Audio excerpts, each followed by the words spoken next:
Hey everyone, welcome back to my channel. I'm from the AK Flutter team, and I'm excited to have you here today. In this video, we're going to dive deep into an important topic for all Flutter developers, memory optimization.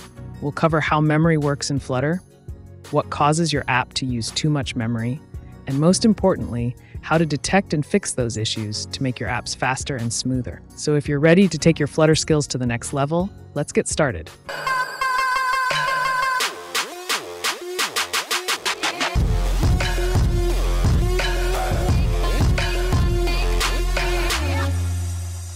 So what is memory in Flutter, and why should you care about it? Memory is like the space your app uses to keep track of things it's doing. If your app uses too much memory, it can slow down, crash, or even cause your user's device to lag. When you create variables, objects, or load images in your app, all of that data takes up memory. The more data, the more memory used.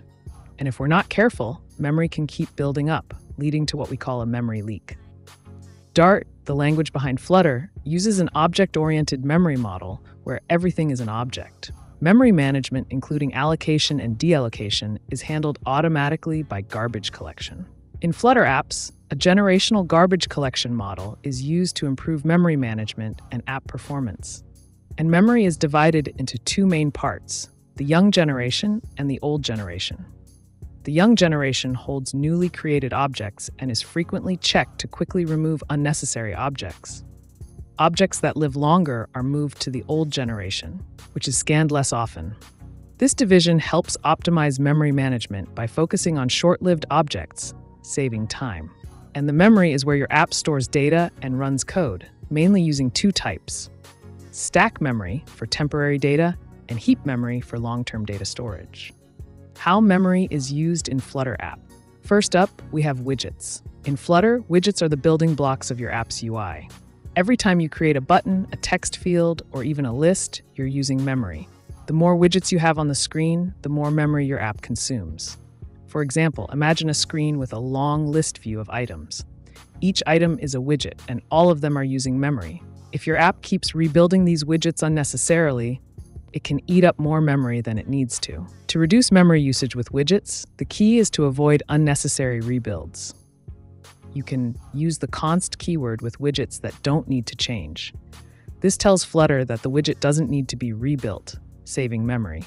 Example, when building static parts of your UI like headers or buttons that don't change, define them as const to optimize memory usage. Next, we have images and assets. High-resolution images or videos are a big part of any modern app, but they take up a lot of memory. If you're loading large images without optimizing or caching them, your app can slow down. Now you can use optimized image formats like JPEG and avoid high-resolution images unless necessary. Also, implement caching for images. And you can use the cached network image package to load and cache images efficiently. This reduces the need to re-download images, lowering memory consumption. For example, profile pictures or background images, using a cache helps store the image in memory and avoid reloading it multiple times. Now let's talk about data structures. Lists, maps, and other data types that hold your app's data also use memory. If you have a large list of items, like hundreds of products in a shopping app, each item will consume memory. Now you can use lazy loading techniques like listview.builder, which only builds items that are visible on the screen, and handling large data sets efficiently is another way to keep memory usage low. Now let's talk about animations. Flutter's animation capabilities are great, but animations also use memory. If you have multiple animations running at the same time, it can slow down your app. So be careful not to load your UI with too many animations. You should always dispose of animation controllers and other resources as soon as they are no longer needed to free up memory. Use the dispose method in your GUI elements to clean up animations, streams, or other controllers. Network calls and data caching are important parts of modern apps, especially those that need to fetch and display dynamic data, like social media feeds. Network calls can lead to excessive memory usage, slow performance, and poor user experience. Making repeated or redundant network requests can overload memory, and fetching too much data at once and keeping it all in memory can quickly bloat your app's memory. Finally, keeping large data responses in memory when they're no longer needed can lead to memory leaks. Now let's talk about how to optimize your network requests. One of the best ways to reduce memory usage is to avoid loading all your data at once. Instead, you can use pagination. For example, in a news app, instead of fetching every article at once, you can load just 10 to 20 articles at a time as the user scrolls.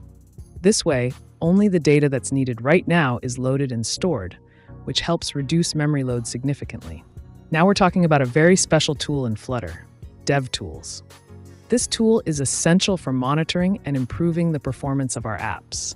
Whether you're trying to optimize memory, debug, or analyze performance, one of its standout features is the Memory tab, which allows us to monitor how much memory our app is using in real time and pinpoint areas that might be wasting memory or causing leaks. All right, now let's explore how to access Dart DevTools. The first and most straightforward method is to open DevTools directly from VS Code. Once you've run your Flutter app in debug mode, look for the Dart option in the bottom of VS Code.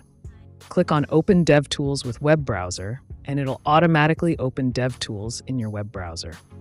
From there, you can access all the tools, including the Memory tab, to analyze your app's performance. Or can you grab the link from the debug console after you've built your app? When the app starts, Flutter generates a link. Simply copy this link, paste it into your web browser, and you're in.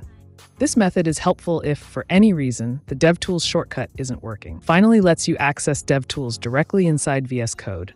Look for the Dart button in the debug toolbar. When you click it, you'll see the DevTools interface right inside VS Code. From there, you can navigate to the Memory tab and start analyzing your app's memory usage. Let's break down this memory chart from Dart DevTools. Here, memory size scale. On the left side, it measures memory usage in bytes and helps you understand how much memory is being used over time. And here, resident set size is the amount of memory that's actively used by your app. It shows how much memory is allocated to the app's code and resources, like images, data.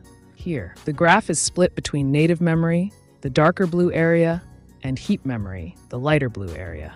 Native memory refers to memory used by the system and other resources, while the heap memory is where objects created in your app are stored. Now let's talking about events.